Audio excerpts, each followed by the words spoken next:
السلام علیکم سامعین، آئیے شروع کرتے ہیں اظہر کلیم کی کہانی حاضر غائب کی تیسری قسط۔ آپ اسے سن رہے ہیں رباب کی آواز میں۔ سامعین، آپ سے درخواست ہے کہ اگر آپ نے چینل کو سبسکرائب نہیں کر رکھا تو براہ کرم ضرور کیجیے، اور اگر کہانی کو پسند فرمائیں تو اسے لائک اور شیئر بھی ضرور کیا کیجیے۔ بہت شکریہ۔ آئیے آغاز کرتے ہیں۔ گاڑی چل پڑی۔ گاڑی چلتے ہی دونوں کتوں نے اپنے اگلے پنجے میرے سینے پر رکھ دیے۔ مجھے یوں لگا جیسے میرے سینے پر کئی من وزنی پتھر رکھ دیے گئے ہوں۔ میں خوف سے لرزنے لگا اور میری گھکی بند گئی۔ ان کمبختوں نے اسی پر اکتفا نہیں کیا بلکہ سونگھنے بھی لگے، جیسے میں آدمی نہیں بلکہ ان کا راتب ہوں۔ ان کی گرم سانسیں مجھے بہت ہی ناگوار محسوس ہو رہی تھیں، لیکن موت کے تصور کے مقابلے میں تو انہیں خوشگوار ہی کہا جا سکتا تھا۔ پھر نوبت سونگھنے سے کاٹنے پر پہنچ گئی۔ بھائی صاحب، انہیں ہٹائیں نا، میں نے اپنی سانس روک کر فریاد کی۔ یہ بدتمیزی کر رہے ہیں۔ اچھا، وہ ہنس پڑا، لیکن تم تو بڑے تیس مار خاں ہو۔ ارے صاحب، کتے سے تو میں اتنا ڈرتا ہوں کہ اس طرز کا آدمی بھی نظر آ جائے تو پیشاب خطا ہونے لگتا ہے۔ آپ کو دیکھ کر بھی ڈر لگتا ہے۔ بکواس مت کرو، وہ دھاڑا، میرے ایک اشارے پر تمہیں پھاڑ کھائیں گے۔ میں دم بخود رہ گیا۔ اب میں صرف یہی دعا کر سکتا تھا کہ یہ سفر جلد از جلد تمام ہو جائے۔ میں نے آنکھیں بند کر لیں، پھر انہیں اس وقت کھولا جب کار رک گئی۔ چلو اترو نیچے، اس شخص نے دروازہ کھولتے ہوئے مجھے حکم دیا۔ گاڑی کسی بڑی سی عمارت کے احاطے میں رکی تھی۔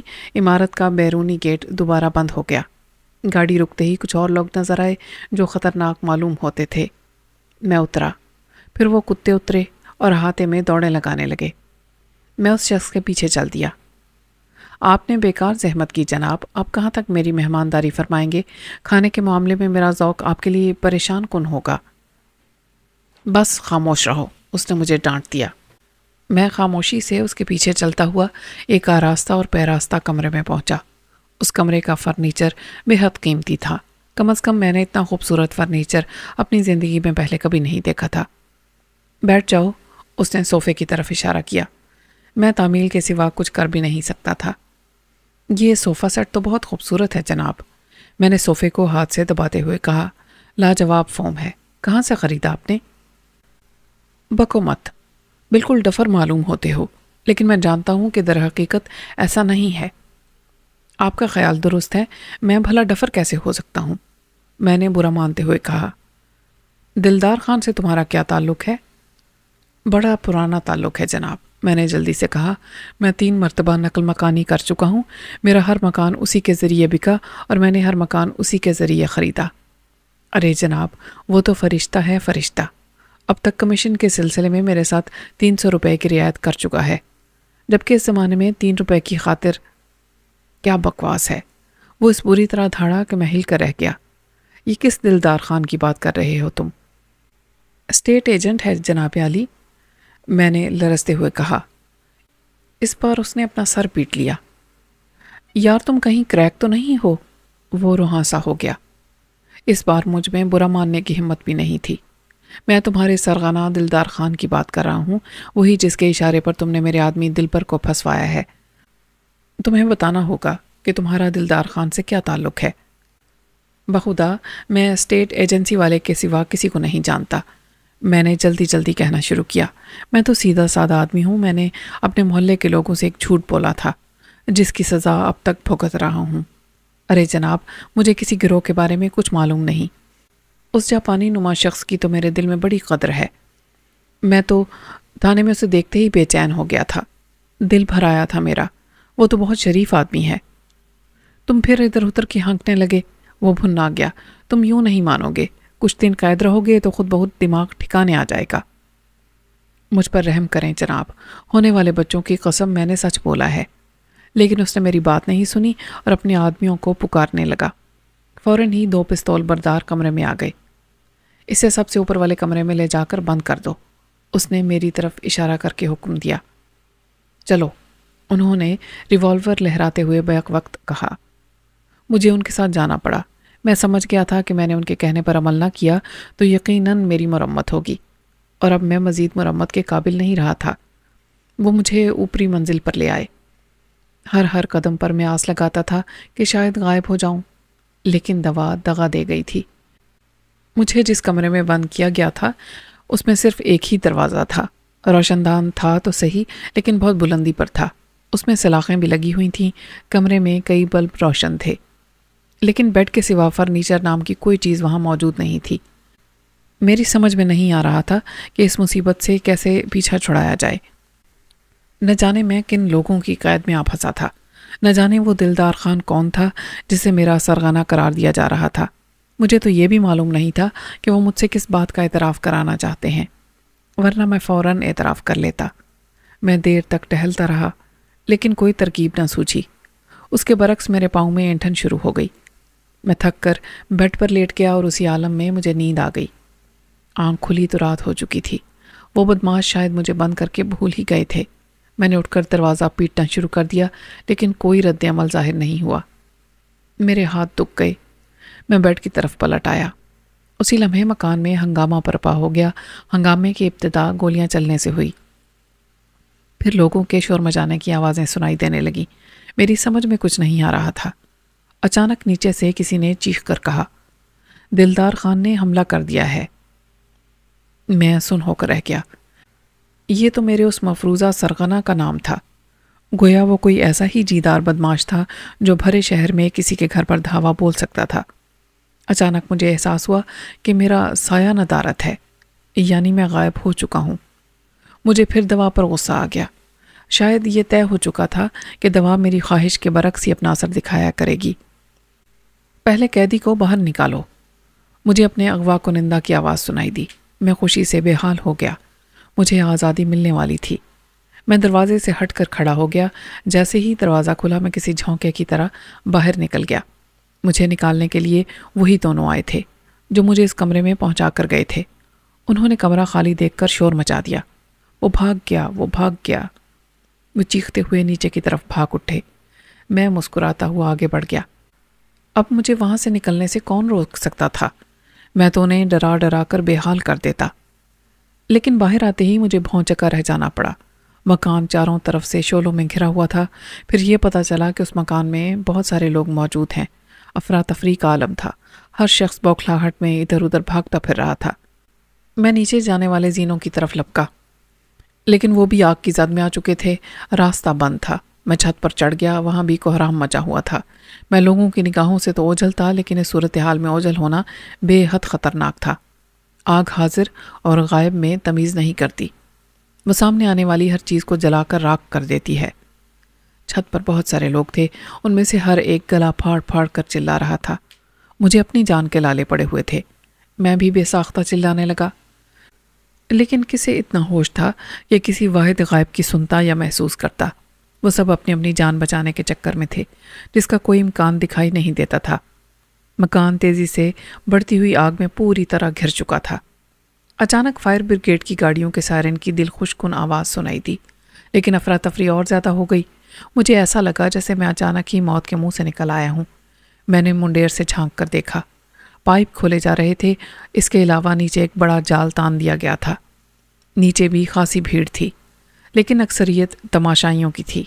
میں منڈیر سے جھانک ہی رہا تھا کہ ایک بدحواس شخص کا دھکا لگا۔ یار، دھکے کیوں دے رہے ہو؟ میں جھلا گیا۔ دیکھ کر چلو نا۔ اس نے پلٹ کر دیکھا تو مزید بدحواس نظر آنے لگا۔ تب مجھے یاد آیا کہ وہ بیچارہ تو مجھے دیکھنے سے ہی قاصر تھا۔ فائر بریگیڈ والوں نے ہدایت کی کہ چھت پر موجود لوگ باری باری جال پر کود جائیں۔ یہ سنتے ہی وہاں موجود ہر شخص تیزی سے اس جانب لپکا جہاں جال تانا گیا تھا۔ میں بھی اس بھیڑ میں شامل تھا۔ کسی شخص کو یہ احساس نہیں ہوا کہ وہ ایک ایسے جسم سے ٹکرا رہے ہیں جو غیر مرئی ہے۔ کسی کے پاس سوچنے کے لیے ایک لمحہ بھی نہیں تھا۔ پہلا آدمی جال پر گرا اور کئی بار اچھلا۔ پھر فائر بریگیڈ والوں نے اسے سہارا دے کر نیچے اتار لیا۔ اس کے بعد دوسرے آدمی نے چھلانگ لگائی۔ اس سے پہلے میں خوف زدہ تھا، لیکن انہیں باحفاظت نیچے پہنچتا دیکھ کر میرے حوصلے بھی بلند ہو گئے۔ میں بھی منڈیر کی طرف لپکا، لیکن قسمت مجھ سے مذاق کرنے پر تلی ہوئی تھی۔ دفعتاً کسی چیز سے ٹھوکر لگی اور میں منہ کے بل گر پڑا۔ بڑے زور کی چوٹ لگی تھی۔ اٹھنے سے متعلق سوچ ہی رہا تھا کہ ایک موٹا سا آدمی مجھ پر چڑھ گیا۔ پھر اس نے منڈیر پر چڑھ کر چھلانگ لگا دی۔ اس کے بعد میرا اٹھنا ممکن نہ رہا۔ ہر شخص مجھے رونتا ہوا جال پر چھلانگ لگا رہا تھا۔ چیختے چیختے میرا گلا بیٹھ گیا، لیکن میں تو غائب تھا۔ لوگوں کو کیا پتہ چلتا کہ نیچے قالین نہیں بلکہ ایک جیتا جاگتا آدمی ہے۔ کوئی میری چیخوں پکار پر دھیان ہی نہیں دے رہا تھا۔ بالآخر چھت پر سناٹا چھا گیا۔ اٹھنے سے پہلے ہی مجھے اندازہ ہو گیا کہ میرے سوا چھت پر موجود ہر شخص نیچے کود چکا ہے۔ میری حالت اتنی خراب تھی کہ مجھ سے اٹھا ہی نہیں جا رہا تھا۔ لگتا تھا ٹوٹ پھوٹ کے عمل سے میرے جسم میں موجود ہڈیوں کی تعداد اصل کے مقابلے 4 گنا ہو گئی ہے۔ بمشکل تمام میں کراہتا ہوا اٹھا اور منڈیر تک پہنچا، لیکن نیچے دیکھ کر مجھے چکر آ گیا۔ فائر بریگیڈ والوں نے جال سمیٹ لیا تھا۔ ان کے خیال میں اب چھت پر کوئی زیرو نہیں تھا۔ میں تھر تھر کانپنے لگا، مارے خوف کے میری آنکھوں کے سامنے تاریکی پھیلنے لگی۔ ادھر آگ کے شعلے بہت قریب، بہت زیادہ قریب آ چکے تھے۔ چیختے چیختے میرا گلا بیٹھ گیا۔ یوں محسوس ہوتا تھا جیسے ہر شخص بہرا ہو گیا ہو۔ تھک ہار کر میں نے چیخنا موقوف کر دیا۔ میں بچاؤ کی کوئی ترکیب سوچ ہی رہا تھا کہ ایک اور افتاد آن پڑی۔ پہلے تو میری سمجھ میں کچھ نہیں آیا، بس یہ احساس ہوا کہ میں فضا میں نہ صرف معلق ہوں بلکہ کسی بگولے کی طرح چکرا بھی رہا ہوں۔ نہ جانے کس چیز نے مجھے اٹھا لیا تھا۔ مجھے تو وہ بھی اپنی ہی طرح کوئی غیر مرئی اور ٹھوس سی چیز محسوس ہو رہی تھی۔ کچھ دیر کے بعد مجھے اس چیز نے آزاد کر دیا تو ایک اور بڑی مصیبت سامنے آ گئی۔ میں پوری قوت سے چھت کی منڈیر نما دیوار کے ساتھ جا ٹکرایا اور کسی مردہ چھپکلی کی طرح گر پڑا۔ میرے اوسان جواب دے گئے۔ کچھ دیر کے بعد ذہن قابو میں آیا تو سوچوں کے گھوڑے دوڑ پڑے۔ تب مجھ پر منکشف ہوا کہ یہ ستم بھی فائر بریگیڈ والوں نے ڈھایا تھا۔ اب وہ عمارت کی آگ بجھانے کے لیے پانی پھینک رہے تھے۔ میں پانی کی ایک موٹی دھار کی زد میں آ گیا تھا جس نے مجھے اچھال پھینکا۔ وہ تو خدا نے خیر کی، اگر پانی کی دھار منڈیر سے بلند ہوتی تو میں اس عمارت سے نیچے جا گرتا اور یقیناً میری ہڈیاں اور بوٹیاں شیر و شکر ہو گئی ہوتی۔ میں نے خود کو سنبھالا اور زینے کی طرف لپک پڑا، لیکن آگ نے پوری طرح زینے کو لپیٹ میں لے رکھا تھا۔ مجھے بڑی مایوسی ہوئی۔ اس مایوسی کے عالم میں مجھے ایک خوشگوار خیال سوجا کہ میں تو غائب ہوں۔ آگ مجھے بھلا کیسے جلا سکتی ہے؟ میرا وجود تحلیل ہو چکا ہے، اسے کوئی نقصان نہیں پہنچ سکتا۔ اس خیال سے میرا حوصلہ بڑھ گیا، لیکن ماضی میں دوا کی نامعقولیت کے بہت ہی تلخ تجربات ہو چکے تھے۔ دودھ کا جلا چھاچھ بھی پھونک پھونک کر پیتا ہے، لہٰذا میں نے پہلے انگلی پر تجربہ کرنے کا فیصلہ کیا۔ میں نے انگلی جیسے ہی آگ کی طرف بڑھائی، غضب ہو گیا۔ میری ایک آستین بٹن نہ ہونے کی وجہ سے کسی کتے کے کانوں کی طرح لٹک رہی تھی۔ انگلی جلی سو جلی، آستین نے بھی آگ پکڑ لی۔ میں نے جلدی جلدی کپڑے کی آگ تو بجھائی، لیکن اس دوران میں میری کلائی جھلس چکی تھی۔ موت اب مجھ سے صرف چند قدم کے فاصلے پر تھی۔ موت آگ کی صورت میں بہت ہی بھیانک ہوتی ہے۔ خدا ہر شخص کو ایسی موت سے محفوظ رکھے۔ شعلے اب زینوں پر چڑھتے چڑھتے اوپر آن پہنچے تھے۔ ایک مرتبہ میں نے پھر سے چیخنا چلانا شروع کر دیا، لیکن کسی نے میری طرف توجہ نہیں دی۔ یوں لگتا تھا جیسے جسم کے ساتھ ساتھ میری آواز بھی غائب ہو گئی ہو۔ دفتن میری نظر چھت پر موجود پتھروں پر جم گئی۔ میں یہ پتھر پھینک کر لوگوں کو اپنی طرف متوجہ کر سکتا تھا۔ میں منڈیر کی طرف بڑھا اور ایک پتھر اٹھا لیا۔ میں نے وہ پتھر مجمع کی طرف اچھالا۔ فائر بریگیڈ والوں نے چھت کی منڈیر سے سیڑھی لگا رکھی تھی اور ایک آدمی چڑھ کر چھت کی طرف آ رہا تھا۔ اس کے ہاتھوں میں ہوز پائپ تھا۔ پتھر سنسناتا ہوا میرے ہاتھ سے نکلا اور فائر بریگیڈ کے جوان کی کھوپڑی پر بیٹھا۔ اس نے ایک دردناک چیخ ماری اور سیڑھی کو ساتھ لیتا ہوا الٹ گیا۔ اگلے ہی لمحے وہ زمین پر لمبا لمبا لیٹا نظر آ رہا تھا۔ میں نے جلد بازی سے کام لے کر اپنے پیروں پر خود ہی کلہاڑی مار لی تھی۔ میری سمجھ میں نہیں آ رہا تھا کہ اب کیا کروں۔ آگ تیزی سے بڑھتی آ رہی تھی۔ میری موت یقینی تھی، لیکن ابھی میرے پاس انتخاب کا ایک موقع باقی تھا۔ مجھے یہ فیصلہ کرنا تھا کہ جل کر مروں یا نیچے کود کر جان دے دوں۔ میں نے دل ہی دل میں سوچا کہ نیچے کود کر ہڈیوں اور گوشت سے بھرے ہوئے تھیلے کی شکل میں پایا جانا کوئلہ بن جانے سے بہتر ہوگا۔ یہی سوچ کر میں منڈیر کی طرف بڑھا۔ اسی وقت اچانک مجھے امید کی ایک کرن سجھائی دے گئی۔ نیچے ریت سے بھرا ہوا ایک ٹرک کھڑا تھا۔ وہ ریت شاید آگ بجھانے کے لیے لائی گئی تھی۔ اگر میں ٹھیک انداز سے چھلانگ لگاتا تو میرے بچنے کے امکانات روشن تھے۔ ریت پر گرنے کی صورت میں صرف معمولی سا ایک جھٹکا لگتا، اس کے علاوہ کوئی نقصان نہ پہنچتا۔ میں اللہ کا نام لے کر منڈیر پر کھڑا ہو گیا، جی چاہتا تھا کہ آنکھیں بند کر لوں، لیکن اس طرح مجھے ٹرک کا پتہ بھی نہ چلتا اور اندازے کی غلطی مہلک ثابت ہوتی۔ چنانچہ میں نے آنکھیں کھلی رکھی۔ میرا دل شدت سے دھڑک رہا تھا اور سانسیں رکی جا رہی تھیں۔ بہرحال جیسے تیسے میں نے چھلانگ لگا ہی دی۔ فضا میں لڑکیاں کھانے کا وہ تجربہ بے حد خوفناک تھا۔ اپنی دانست میں ایک محفوظ مقام پر پہنچنے والا تھا، لیکن عین موقع پر قسمت پھر دھوکہ دے گئی۔ اچانک ہی ٹرک سٹارٹ ہوا اور آگے بڑھ گیا۔ میرے پیروں تلے سے زمین نکل گئی، لیکن نہیں، میرے پیروں تلے تو زمین تھی ہی نہیں۔ بہرحال اب موت سامنے تھی اور آنکھیں کھلی رکھنے کا کوئی فائدہ نہیں تھا۔ چنانچہ میں نے آنکھیں بند کر لیں۔ میں ایک دھماکے سے زمین کے ساتھ ٹکرایا، لیکن شاید وہ دھماکہ میں ہی سن پایا تھا، کیونکہ وہاں کھڑے ہوئے لوگوں کے کان پر جوں تک نہ رینگی تھی۔ اپنی دردناک چیخ سن کر خود میرا دل پھٹنے لگا۔ یہ اندازہ کرنا دشوار تھا کہ کون کون سی ہڈیاں ٹوٹی ہوں گی۔ مجھے تو بس اتنا ہی اندازہ تھا کہ جسم کی تمام ہڈیوں کا باہمی تبادلہ اس طرح ہوا تھا جیسے سرکاری دفتروں میں کلرکوں کا ہوتا ہے۔ کچھ دیر میں بے سدھ پڑا رہا، زور سے سانس لیتے ہوئے بھی ڈر لگ رہا تھا کہ نہ جانے اور کیا کیا ٹوٹ جائے۔ ارد گرد ویسے ہی گہما گہمی تھی، کسی کو میرے وجود کا بلکہ چیخوں کا بھی احساس تک نہیں ہوا تھا۔ کافی دیر کے بعد میری سمجھ میں آیا کہ اس بار میں پوری طرح غائب ہو چکا ہوں، یعنی اپنا جسم ہی نہیں، آواز بھی کھو بیٹھا تھا۔ اس کمبخت دوا کے مزاج کا کچھ پتہ ہی نہیں چلتا تھا۔ میں نے گھسٹ کر ایک طرف ہٹنے کی کوشش کی تو جوڑ جوڑ چیخنے لگا۔ ناچار میں وہیں جم کر رہ گیا۔ اسی لمحے ایک اور آفت نازل ہوئی، موٹی تگڑی، کوئی 200 پاؤنڈ وزنی آفت۔ یہ کوئی فائر مین تھا اور اطمینان سے ٹہلتا ہوا چلا آ رہا تھا۔ اس نے میرے جسم پر ایک پاؤں رکھا اور پھر دوسرا بھی رکھ دیا۔ یوں محسوس ہوا جیسے کوئی ہاتھی مجھ پر کھڑا ہو گیا ہو، شاید ہڑ بونگ کی وجہ سے۔ اسے یہ احساس بھی نہیں تھا کہ وہ کسی ٹیلے پر نہیں بلکہ جیتے جاگتے انسان پر چڑھا ہوا ہے۔ میں نے چیخ چیخ کر اسے برا بھلا کہا، لیکن اسے کچھ بھی سنائی نہیں دیا۔ پہلے تو کبھی ایسا نہیں ہوا تھا۔ غائب ہونے کے بعد میری آواز سنائی دیتی تھی، لیکن اس دفعہ نہ جانے کیا معاملہ تھا۔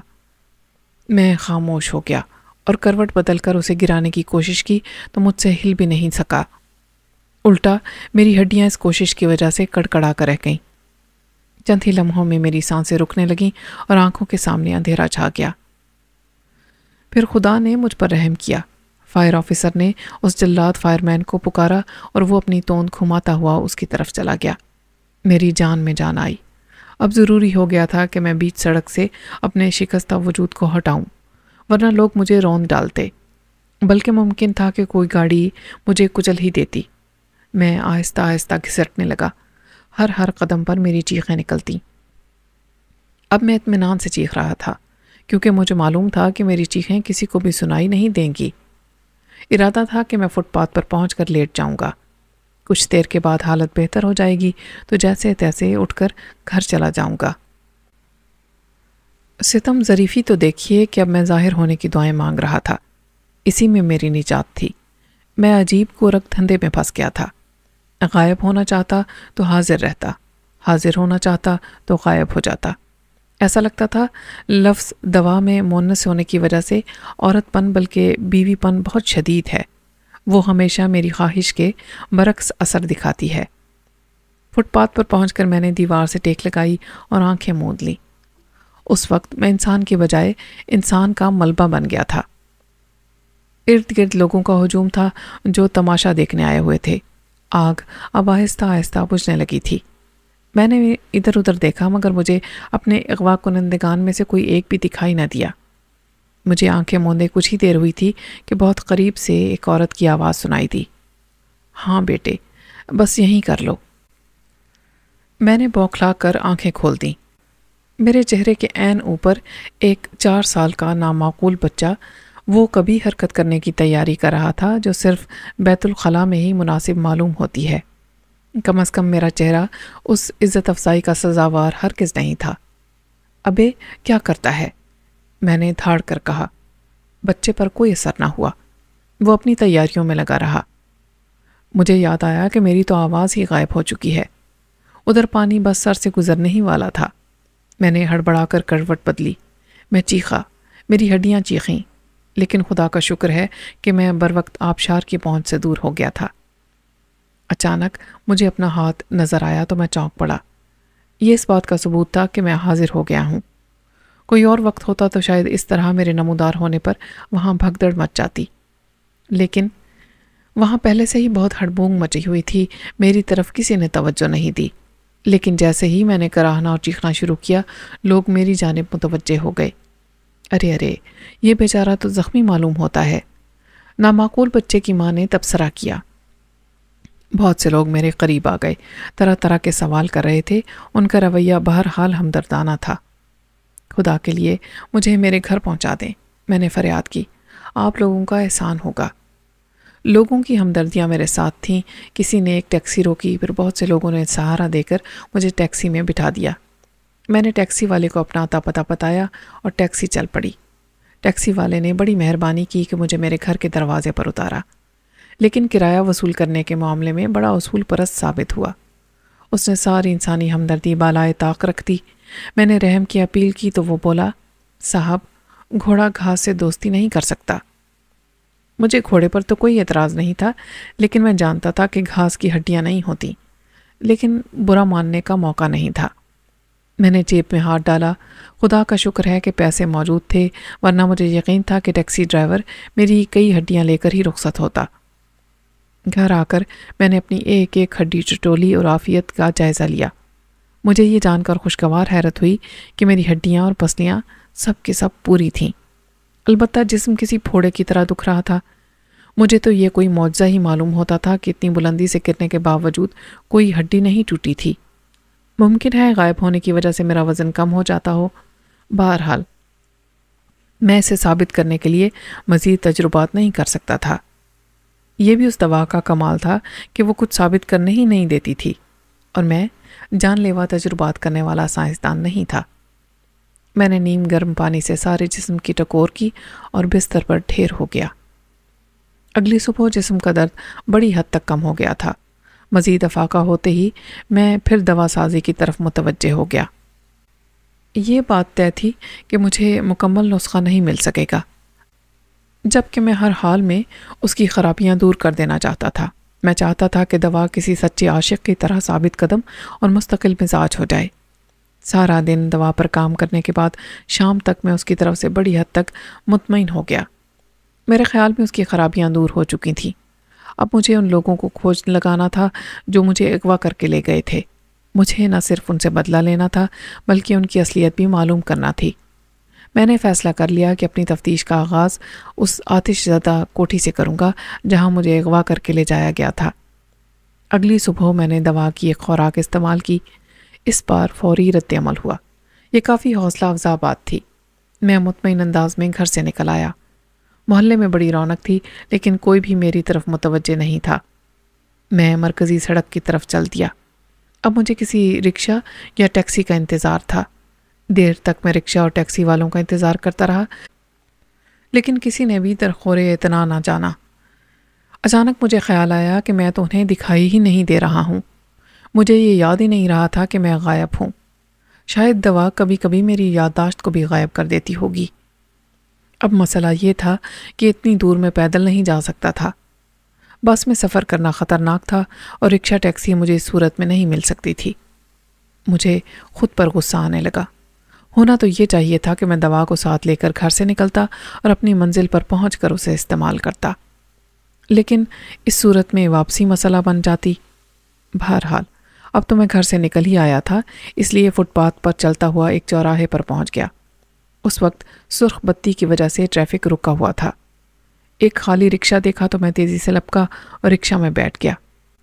رکشے کو جھٹکا لگا تو ڈرائیور نے حیرت سے مڑ کر دیکھا، پھر مطمئن ہو کر سگنل کی طرف متوجہ ہو گیا۔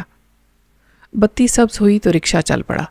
سواری کا مسئلہ حل تو ہو گیا تھا، لیکن ایک اور مسئلہ کھڑا ہو گیا تھا۔ ضروری نہیں کہ رکشہ اسی طرف جاتا جدھر مجھے جانا تھا۔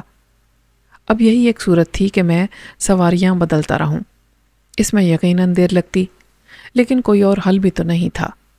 اچانک دو موٹی موٹی عورتوں نے رکشہ روکا اور اسی جگہ چلنے کے لیے کہا جہاں مجھے جانا تھا۔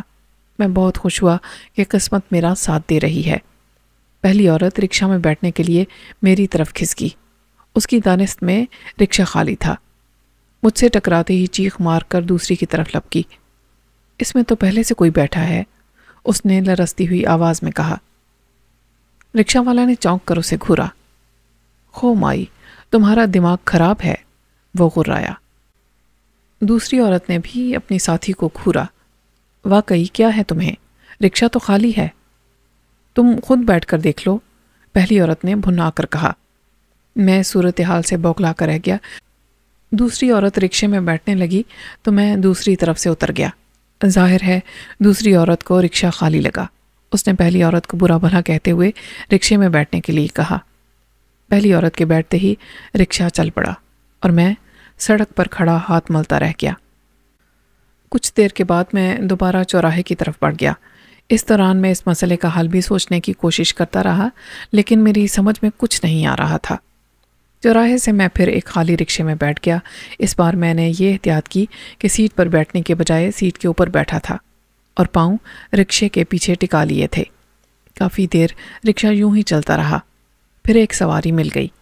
وہ ایک دبلا پتلا مرد تھا جو ایک کونے میں سمٹ کر بیٹھ گیا تھا۔ اس کے باوجود میں احتیاط کا دامن ہاتھ سے نہیں چھوڑ رہا تھا۔ وہ شخص شادمان کالونی اتر گیا۔ وہاں سے میری منزل صرف 1 میل دور تھی۔ رکشے والے کو اس طرف جاتے دیکھ کر مجھے لالچ آ گیا۔ میں رکشے میں ہی بیٹھا رہا۔ پھر میری منزل گزر گئی۔ رکشہ رکنے کا نام ہی نہیں لے رہا تھا۔ جی میں آئی کہ اسے رکشہ روکنے کے لیے کہوں، لیکن اس ڈر سے بھی خاموش رہا کہ وہ بوکھلا کر رکشہ کسی چیز سے نہ ٹکرا دے۔ میں تن بتقدیر ہو کر بیٹھا رہا اور رکشہ چلتا رہا۔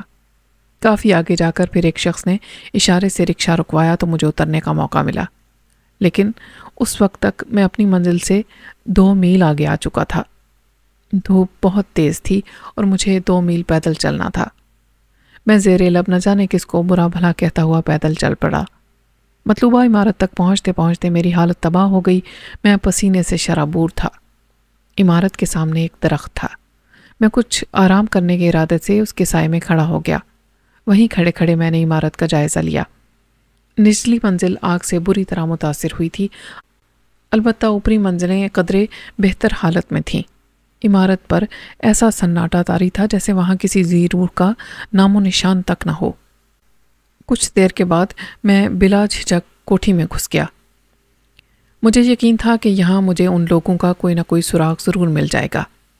نچلی منزل کے کمروں کی حالت تباہ تھی، ہر چیز جل کر راکھ ہو چکی تھی۔ نچلی منزل کی تلاشی کے دوران میں نے سوچا کہ معلوم نہیں یہ عمارت کس کی ملکیت ہے۔ اصولاً مجھے سب سے پہلے یہی معلوم کرنا چاہیے تھا۔ میں نے اپنا کام جاری رکھا، لیکن وہاں تلاشی کے سلسلے میں کچھ بھی تو باقی نہیں بچا تھا۔ میں اوپر جانے والے زینوں کی طرف بڑھ گیا۔ ریلنگ کا نام و نشان تک مٹ چکا تھا، سیڑھیاں بھی سیاہ ہو گئی تھیں۔ میں ان پر پاؤں رکھتا ہوا اوپر پہنچ گیا۔ پہلی منزل بالکل خالی تھی۔ اب تک اس کوٹھی میں مجھے ایک بھی متنفس دکھائی نہیں دیا تھا۔ میں نے پہلی بار آواز سنی۔ آواز بہت ہی مدھم تھی اور اوپر آتی ہوئی محسوس ہوتی تھی۔ میں دوسری منزل پر جا پہنچا۔ اس دفعہ اس آواز نے واضح نشاندہی کی تھی۔ میں اس کمرے کی طرف بڑھ گیا جہاں سے آواز آتی ہوئی محسوس ہوئی تھی۔ اندر کوئی دھیرے دھیرے کراہ رہا تھا۔ میں نے دروازے کے لٹو پر ہاتھ رکھا۔ دروازہ غیر مقفل تھا۔ میں نے دروازہ کھول دیا۔ یہ کمرہ آگ سے محفوظ رہا تھا، لیکن اس میں فرنیچر نام کی کوئی چیز نہیں تھی۔ فرش پر قالین بچھا ہوا تھا اور دیوار کے پاس ایک شخص بندھا پڑا تھا۔ وہی کرا رہا تھا۔ نہ جانے وہ کون تھا اور اسے یہاں کیوں اس طرح باندھ کر ڈال دیا گیا تھا۔ ایسا لگتا تھا کہ آگ کی افراتفری میں اسے قید کرنے والے اسے بھول گئے تھے۔ اس کی حالت کافی خراب تھی۔ تم کون ہو بھائی؟ میں نے اس کے قریب جا کر کہا۔ میری آواز سن کر اس نے پہلو بدلا، لیکن کمرہ خالی دیکھ کر اس کے چہرے پر خوف کے سائے منڈلانے لگے۔ میں سمجھ گیا کہ اس بار میری آواز غائب نہیں ہوئی ہے۔ اب الجھن یہ تھی کہ اسے وہاں سے کس طرح نکالا جائے۔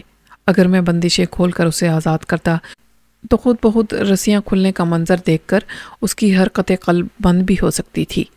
یوں بھی وہ کچھ اچھی حالت میں نہیں تھا۔ میں اسے اٹھا کر باہر نکالتا تو وہ بیچارہ خود کو خلا میں متحرک پا کر خوف سے مر ہی جاتا۔ ویسے بھی میں کوئی ہرکولیس تو تھا نہیں، جبکہ وہ خستہ حال شخص خاصا بھاری بھرکم تھا۔ اتنی وزنی مصیبت سے مجھے پہلے کبھی پالا نہیں پڑا تھا۔ میں نے سوچا کہ کسی مرئی شخص کو اس بیچارے کی مدد پر مجبور کرنا چاہیے۔ کمرے سے نکل کر میں عمارت سے باہر آ گیا۔ سامنے والے درخت کے قریب مجھے ایک ہٹا کٹا شخص دکھائی دیا۔ اس کی نگاہیں عمارت پر جمی ہوئی تھیں۔ اس کا جثہ دیکھ کر مجھے یقین ہو گیا کہ وہ میری آواز سن کر بے ہوش نہیں ہوگا۔ میں اس کی طرف بڑھا اور اطمینان سے اس کا کندھا تھپ تھپایا۔ اس نے بوکھلا کر چاروں طرف دیکھا اور پھر خوف سے اس کے ہونٹ کانپنے لگے۔ میں نے دوسری تھپکی دی تو اس کے اوسان خطا ہو گئے۔ اس نے بھاگنا چاہا لیکن میں نے اڑنگا مار کر اسے وہیں گرا دیا۔ وہ مزید بوکھلا گیا۔ گھبراؤ نہیں، میں نے نرم لہجے میں کہا۔ اس لمحے مجھے احساس ہوا کہ یہ میری آواز نہیں ہے، آواز بہت بھاری تھی۔ میں خود بھی خوف زدہ ہو گیا۔ میں تمہیں کوئی نقصان نہیں پہنچاؤں گا، میں نے اپنے ہونٹوں کو انگلیوں سے ٹٹولتے ہوئے کہا۔ آواز تو اجنبی تھی لیکن ہونٹ میرے ہی متحرک تھے۔ دوا نے اس بار شاید کچھ اور ہی رنگ دکھایا تھا۔ کھڑے ہو جاؤ، میں نے اس سے کہا۔ وہ کھڑا ہو گیا لیکن فوراً ہی بھاگنے کی کوشش بھی کر ڈالی۔ میں نے اس کی گردن پر ہاتھ ڈال دیا۔ مارے خوف کے اس کا رنگ سفید پڑ گیا، لیکن آدمی جی دار تھا، بے ہوش نہیں ہوا۔ اگر تم نے بھاگنے کی کوشش کی تو گردن توڑ دوں گا، میں نے اس کی گردن کو جھٹکا دیتے ہوئے کہا۔ اس کی گردن جسم کی مناسبت سے موٹی تھی۔ اگر میں حاضر ہوتا تو اس کے ہاتھوں میری چٹنی بن گئی ہوتی۔ میں نہیں بھاگوں گا، اس نے ہکلاتے ہوئے کہا۔ پھر اس نے زور زور سے آیت الکرسی پڑھنی شروع کر دی۔ احمق، آیت الکرسی پڑھنے سے میں بھاگ نہیں جاؤں گا، میں نے اسے ڈانٹا۔ اب چپ ہو جاؤ ورنہ گلا گھونٹ دوں گا۔ وہ بوکھلا کر چپ ہو گیا، لیکن اس کے ہونٹ اب بھی لرز رہے تھے۔ مجھے اس کی حالت پر رحم آنے لگا۔ تمہیں میرا ایک کام کرنا ہے، میں نے کہا اور اس کی گردن چھوڑ دی۔ یاد رکھو، اگر تم نے بھاگنے یا بے ہوش ہونے کی کوشش کی تو میں جان سے مار ڈالوں گا۔ نہیں، میں نہیں بھاگوں گا، اس نے جلدی سے وعدہ کیا۔ تمہارا نام کیا ہے؟ میں نے اس کی حالت سے محظوظ ہوتے ہوئے پوچھا۔ جلدی بتاؤ۔ میرا نام سلطان احمد ہے جی۔ تمہارے خیال میں کون ہو سکتا ہوں؟ آپ جن ہیں جی، وہ جلدی سے بولنے لگا۔ بلکہ مجھے تو یقین ہے کہ آپ جنوں کے شہنشاہ ہیں۔ کیا شان ہے آپ کی جناب، آپ تو جو چیز چاہے کر سکتے ہیں۔ آپ چاہیں تو بنا دیں، آپ چاہیں تو بگاڑ دیں۔ آپ کی طاقت بے مثال ہے۔ آپ یقیناً حسین بھی ہوں گے، جمیل بھی ہوں گے، شکیل بھی ہوں گے اور قتیل بھی ہوں گے۔ بانکے اور بس خاموش رہو، میں نے اسے جھڑک دیا۔ وہ مشینی انداز میں بولے جا رہا تھا۔ وہ سامنے والی عمارت دیکھ رہے ہو؟ میں نے پوچھا۔ جی، بہت دیر سے دیکھ رہا ہوں۔ اس کی دوسری منزل کے ایک کمرے میں ایک آدمی بندھا پڑا ہے، جاؤ جا کر اسے رہائی دلاؤ۔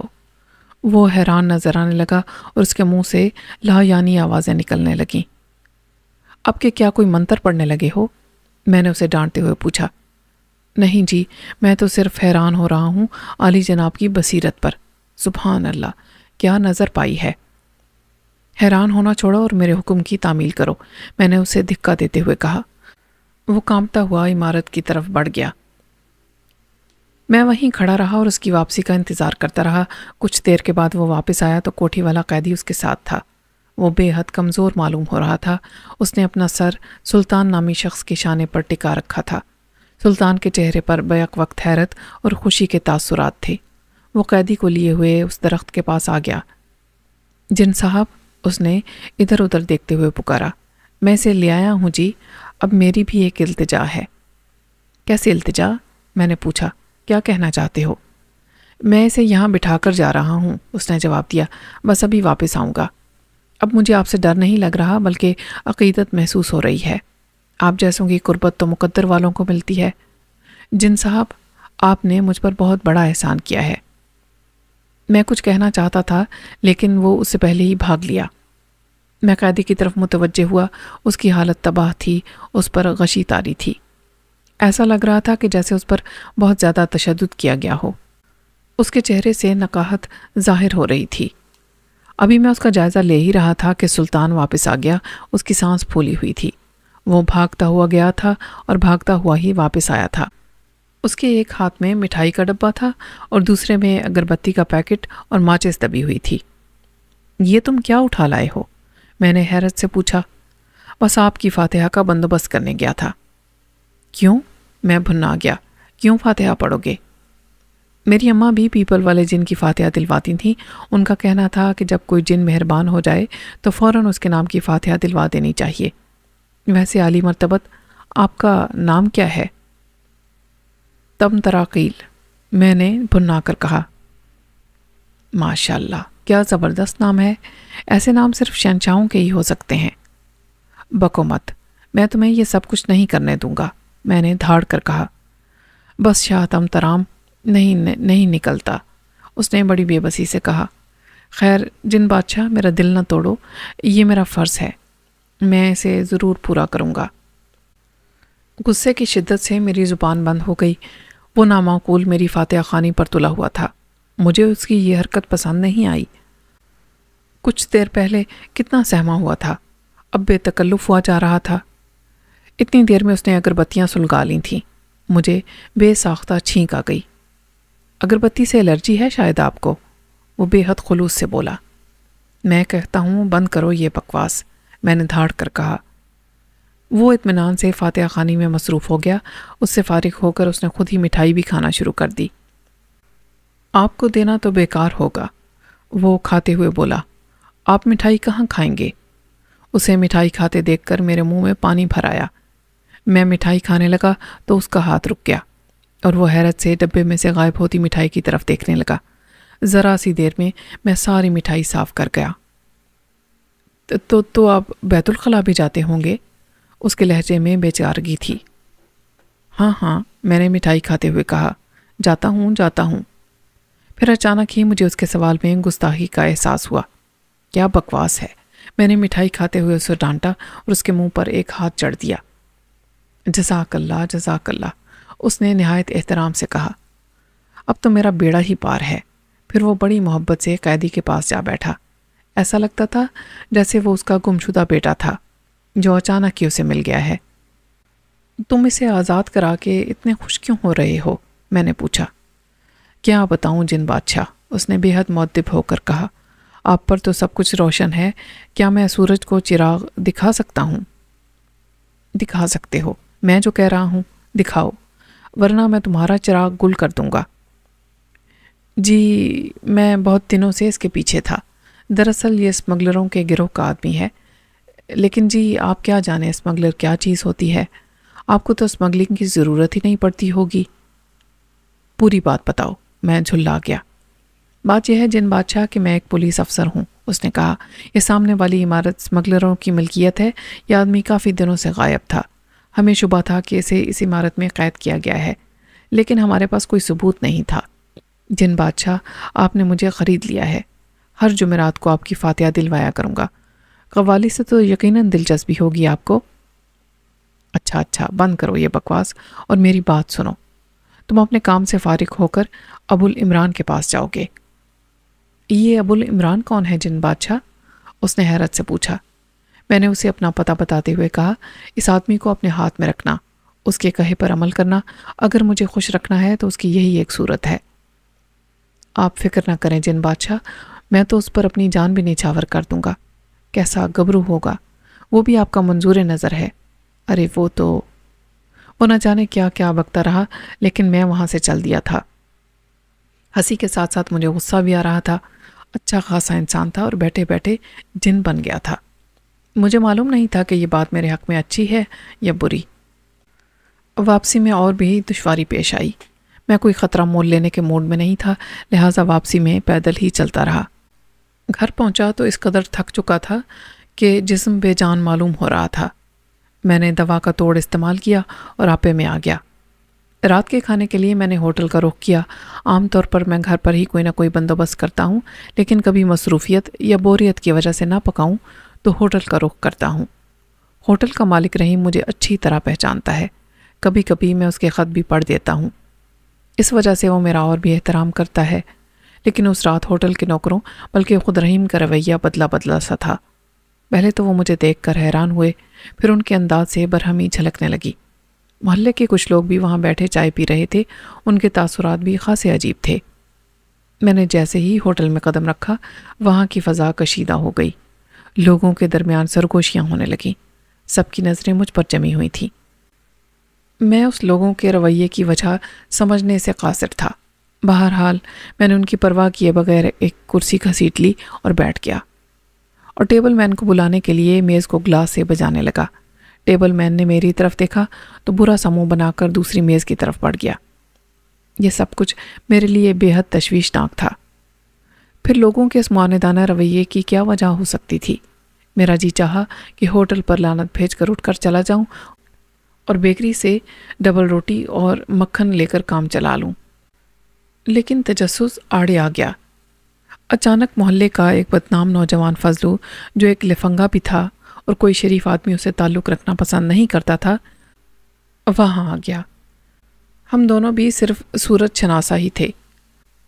اس کا اس طرح بلا جھجک میرے پاس آ کر بیٹھ جانا کسی مصیبت کا پیش خیمہ دکھائی دیتا تھا۔ اس کی آنکھوں کی چمک بھی اس بات کی گواہی دے رہی تھی۔ میں نے کرسی سے اٹھنا چاہا تو اس نے سختی سے میرا ہاتھ پکڑ لیا۔ یہ کیا حرکت ہے؟ چھوڑو میرا ہاتھ، میں نے ہاتھ چھڑانے کی کوشش کرتے ہوئے کہا۔ پہلے اس لڑکی کی رسید تو دے دو، اس نے مسکراتے ہوئے کہا۔ کہاں رکھا ہے اسے؟ لڑکی؟ کیا بکواس ہے، کیسی لڑکی؟ میں سناٹے میں رہ گیا۔ مشکور صاحب کی بیٹی بانو، اور کون؟ جس کے ہاں تم فون کرنے کے بہانے جایا کرتے تھے۔ پاگل ہو گئے ہو کیا؟ مجھے تو تمہاری دلیری پر حیرت ہو رہی ہے۔ ہم بہت شریف سمجھتے تھے تمہیں، لیکن تم تو استادوں کے بھی کان کاٹ گئے۔ کیا ہاتھ کی صفائی ہے، کیا ہمت ہے! واہ استاد واہ! نظر تو اپنی بھی تھی لیکن ہمت نہیں پڑتی تھی۔ یہ تم واپس کیوں آ گئے استاد؟ میں گم سم بیٹھا اس کی خرافات سنتا رہا۔ اس کے انداز سے پتہ چلتا تھا کہ وہ مذاق نہیں کر رہا، معاملہ بے حد سنگین تھا۔ اب سمجھ میں آیا کہ لوگ مجھ سے اکھڑے اکھڑے کیوں ہیں، لیکن عجیب بات تھی، آخر وہ سب مجھ پر ہی کیوں شبہ کر رہے تھے؟ میرے تو فرشتوں کو بھی معلوم نہیں تھا۔ حالانکہ بے اختیار میرا جی چاہا تھا کہ کاش یہ خبر درست ہی ہوتی۔ میں سوچ میں پڑ گیا کہ اگر لوگ اس غلط فہمی میں مبتلا ہو گئے ہیں تو میری عافیت اسی میں ہے کہ محلہ چھوڑ کر بھاگ جاؤں۔ کیا پتہ کب محلے والوں کو جوش آ جائے اور میری درگت بن جائے۔ اس کے علاوہ یہ معاملہ قابل دست اندازی پولیس بھی تھا۔ یہ سوچ کر میں تیزی سے اٹھ کھڑا ہوا۔ فضلو نے مجھے روکنے کی کوشش کی لیکن میں اس کا ہاتھ جھٹک کر تیزی سے نکل آیا۔ مجھے وہاں سے جاتے ہوئے دیکھ کر لوگوں نے مجھ پر آوازیں کسے۔ مجھے اتنی ذلت کا سامنا پہلے کبھی نہیں کرنا پڑا تھا۔ میرا شمار محلے کے نیک اور شریف نوجوانوں میں ہوتا تھا۔ نہ جانے کس کی بلا میرے گلے پڑ گئی تھی۔ میں نے تو کئی دنوں سے بانو کو خواب میں بھی نہیں دیکھا تھا۔ اب تو مجھے کسی ایسے آدمی کی تلاش تھی جو مجھے حقیقت بتا سکے۔ کچھ دور چلا تھا کہ عبدالودود مل گئے۔ محلے بھر میں وہ جورو کے غلام کہلایا کرتے تھے۔ انہوں نے پہلے تو مجھے آنکھیں پھاڑ پھاڑ کر دیکھا، پھر باقاعدہ شرمانا شروع کر دیا۔ کیا بات ہے ودود صاحب؟ میں نے پوچھا۔ آپ مجھ سے شرما کیوں رہے ہیں؟ آپ سے نہیں، میں تو خود سے شرما رہا ہوں۔ وہ ایک گہری سانس لے کر بولے۔ بھلا ایسی کون سی بات ہو گئی؟ بات یہ ہے میاں کہ ایک مرتبہ مجھے ایک لڑکی سے محبت ہو گئی تھی لیکن میں اسے اغوا نہیں کر سکا۔ واللہ آپ نے تو کمال کر دیا، ہر شخص حیران ہے آپ کے اس کارنامے پر۔ کیسی باتیں کرتے ہیں آپ؟ میں نے برا مانتے ہوئے کہا۔ کیا آپ مجھے احمق سمجھتے ہیں؟ کسی لڑکی کو اغوا کر کے میں یہاں نظر آؤں گا؟ یقین کیجئے میرے فرشتوں کو بھی اس واردات کا علم نہیں۔ اگر میں ایسا کرتا تو یہاں لوٹ کر کیوں آتا؟ ہاں یہ تو ہے، انہوں نے شدت سے سر ہلاتے ہوئے کہا۔ تاہم لوگوں نے یہ کیوں کر فرض کر لیا کہ یہ حرکت میری ہے؟ میں نے پوچھا۔ بانو نے الوداعی خط میں آپ ہی کا نام لکھا ہے، انہوں نے دھماکہ کیا۔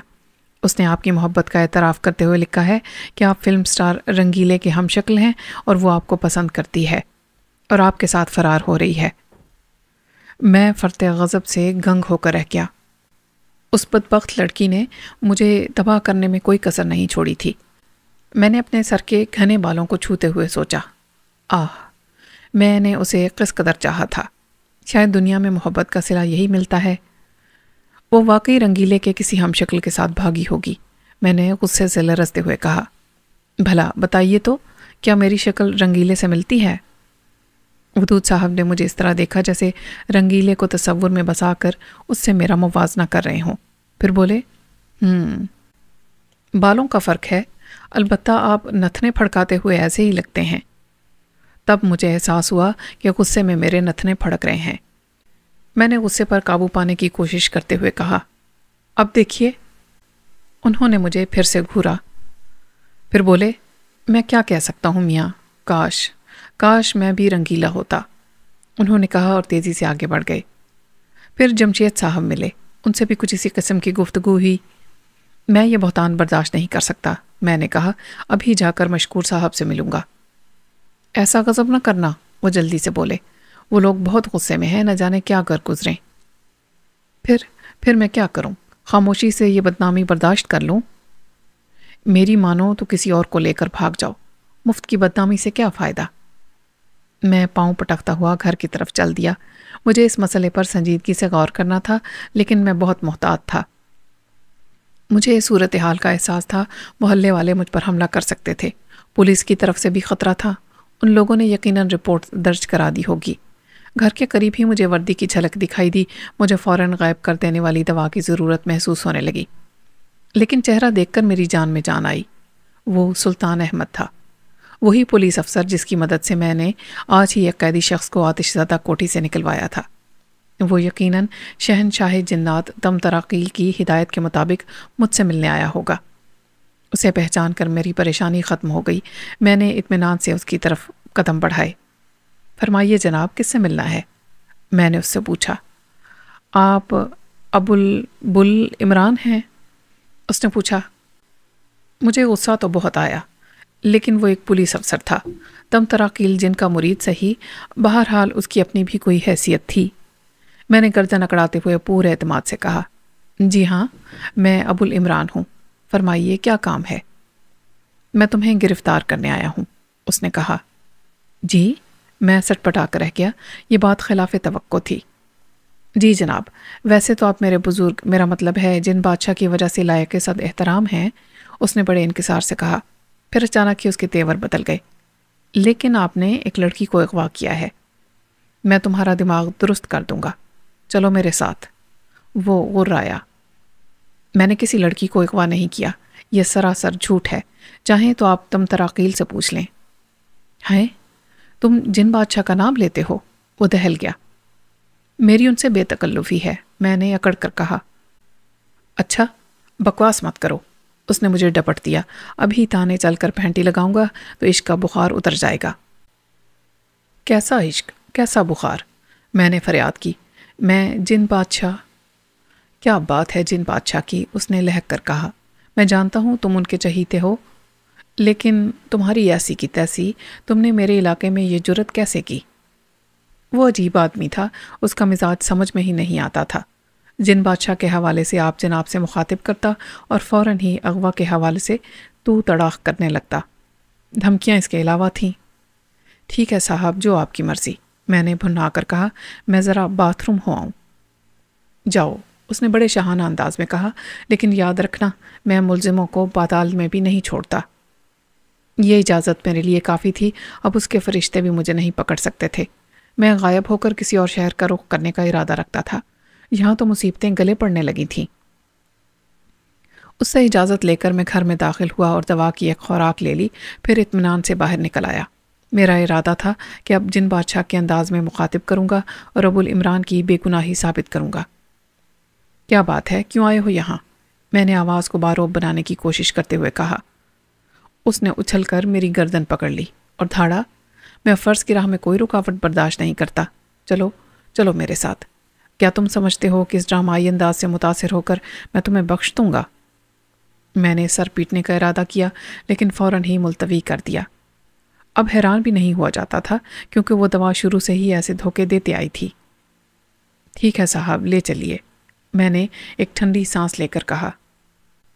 جناب عالی، آپ جن بادشاہ کے دوست ہیں، اس نے پھر سے پینترا بدلا، ان سے میری سفارش کرتے رہیے گا، اگر مجھ پر ان کی نظر کرم رہی تو میں بہت کامیاب رہوں گا۔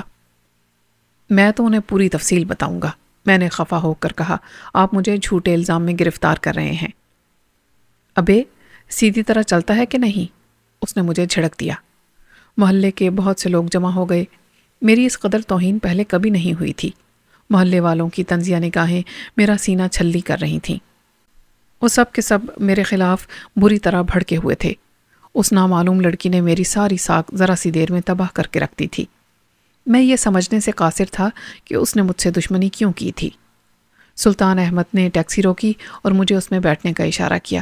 محلے والے تماشا دیکھ رہے تھے، لیکن ان میں اکثریت محلے کے لفنگوں کی تھی جو خود بیوانوں کے چکر میں رہا کرتے تھے۔ شاید وہ لوگ مجھ سے حسد محسوس کر رہے تھے۔ سچی بات یہ ہے کہ کبھی کبھی مجھے بھی خود سے حسد محسوس ہونے لگتا، لیکن میں جانتا تھا کہ میں اب بھی بانو سے محروم ہوں۔ میرے حصے میں تو صرف تہمت اور رسوائی آئی تھی۔ بانو خدا جانے کس خوش نصیب کے ساتھ گئی تھی۔ سلطان بھی ٹیکسی میں بیٹھ گیا۔ اس نے ٹیکسی والے کو تھانے کی طرف چلنے کی ہدایت کی۔ پھر وہ میری طرف متوجہ ہو گیا۔ جناب، حضرت، میں نے آپ کے دوست جن بادشاہ کی مدد سے ایک بہت بڑے مجرم کو گرفتار کیا ہے، اس نے بے حد تپاک سے کہا۔ کون سا مجرم؟ میں نے اس کے بدلتے ہوئے تیور دیکھ کر پوچھا۔ ارے جناب، اس شہر میں اسمگلروں کے 2 گروپ ہیں، اس نے مؤدبانہ لہجے میں کہا۔ ایک چائنا مین کا گروہ ہے اور دوسرا دلدار کا۔ یہ دونوں گروہ آپس میں لڑتے پھرتے رہتے ہیں۔ پچھلے دنوں چائنا مین کا ایک گرگا اس سے ٹوٹ گیا تھا۔ اس نے ہم سے تعاون کیا، وہ ہمارے لیے کام کر رہا تھا۔ پھر اچانک ہی وہ کہیں غائب ہو گیا۔ ہم اسے تلاش کرتے رہے۔ اچانک جن بادشاہ نے اس کی نشاندہی کر دی۔ اب کیا ارادے ہیں تم لوگوں کے؟ میں اس آدمی کو ہیڈ کوارٹر لے گیا تھا۔ اس نے جلد ہی زبان کھول دی، لوگوں کے نام بتائے اور اڈوں کی نشاندہی کر دی۔ ہم نے کامیاب چھاپے مار کر ایک گروہ کا قلع کما کر دیا۔ کل کے اخبارات دیکھ لینا۔ چلو مبارک ہو، میں نے ایک گہری سانس لے کر کہا۔ میرے بارے میں کیا خیال ہے؟ اوئے سیدھے ہو کر بیٹھو، اغوا کے مجرم۔ وہ دھاڑا۔ یہ معاملہ جن بادشاہ کے معاملے سے الگ ہے، تمہیں سزا ضرور ملے گی۔ یقین کرو میرا اس لڑکی سے کوئی تعلق نہیں ہے، میں نے فریاد کی۔ چلو چلو اترو، اس نے اشارہ کیا۔ ٹیکسی تھانے کی حدود میں داخل ہو گئی تھی۔ اب اندر چل کر بات ہوگی، اس نے میری پیٹھ تھپکتے ہوئے کہا۔ لیکن تھانے کی عمارت میں داخل ہونے کی نوبت ہی نہیں آئی۔ ٹیکسی سے اترتے ہی میں غائب ہو گیا تھا۔ سلطان ٹیکسی کا کرایہ ادا کرنے میں لگا ہوا تھا، اسے کچھ پتہ نہیں چل سکا تھا۔ اس نے گھوم کر دیکھا تو اس کی سٹی گم ہو گئی اور وہ پھر سے بوکھلا کر ادھر ادھر دیکھنے لگا۔ ارے بھائی، او بھائی جان، کہاں چلے گئے؟ اس نے زور سے پکارا۔ میں نے یہ چیک کیا کہ میری آواز دوبارہ بھاری ہو گئی ہے یا نہیں، پھر مطمئن ہو کر بولا، میں نے اسے غائب کر دیا ہے۔ کون؟ پہلے تو وہ سٹ پٹایا، پھر جیسے کھل اٹھا۔ او جن بادشاہ، آداب عرض ہے جناب۔ تم نے اسے کیوں پکڑ رکھا تھا؟ میں نے اسے ڈانٹا۔ لڑکی کے اغوا کا معاملہ ہے جن بادشاہ۔ میں حقیقت جانتا ہوں، اس نے ایسا نہیں کیا۔ بے شک بے شک، سلطان نے بے حد سعادت مندی سے سر ہلایا۔ آپ کیا نہیں جانتے، یقیناً ہم سے غلطی ہوئی ہوگی۔ اچھا یہ تو بتائیے کہ اس وقت وہ لڑکی کہاں ہوگی؟ آپ تو جن بادشاہ ہیں، بتا دیجئے نا، میں ہر جمعرات کو آپ کی قوالی کرایا کروں گا۔ پہلے تو مجھے بہت غصہ آیا، پھر میں سناٹے میں آ گیا۔ گویا اب گلو خلاصی کی صرف یہی صورت تھی کہ میں اس نامراد لڑکی اور اس کے بامراد چاہنے والے کو تلاش کروں، اور یہ کوئی آسان کام نہیں تھا کیونکہ میں واقعی جن تو تھا نہیں۔ بعض معاملات میں ہم زبان بند رکھنے پر مجبور ہوتے ہیں، میں نے گرج کر کہا۔ بس میں اتنا جانتا ہوں کہ ابو العمران بے قصور ہے۔ اب میں جا رہا ہوں، بہتر ہوگا کہ تم آئندہ اسے تنگ نہ کرو۔ وہ کچھ دیر کھڑا رہا، پھر میری خاموشی سے اس نے اندازہ لگایا کہ میں جا چکا ہوں تو اپنے سر پر 2 ہتھڑ مارتے ہوئے بڑبڑایا۔ پہلے ہی کچھ کم افسر تو نہیں تھے میری جان کو کہ ایک نادیدہ جن بھی مجھ پر سوار ہو گیا۔ میں اسے بڑبڑاتا چھوڑ کر آگے بڑھ گیا۔ اب مجھے مشکور صاحب کے گھر جا کر اس منحوس لڑکی کے متعلق معلومات حاصل کرنا تھی۔ دشواری یہ تھی کہ مجھے اب دوبارہ سے پیدل چلنا تھا۔ کاش اڑنے کا کوئی نسخہ بھی ہاتھ آ گیا ہوتا۔ اب تو پیدل چل چل کر میری ہڈیاں تک کڑکڑانے لگی تھیں۔ مجھے وہ کہانیاں اور فلمیں یاد آنے لگیں جن کے ہیرو کے ہاتھ ایسا کوئی نسخہ لگ جاتا تھا تو اس کے عیش ہو جاتے تھے۔ مجھے ان پر غصہ آنے لگا۔ کم بخت،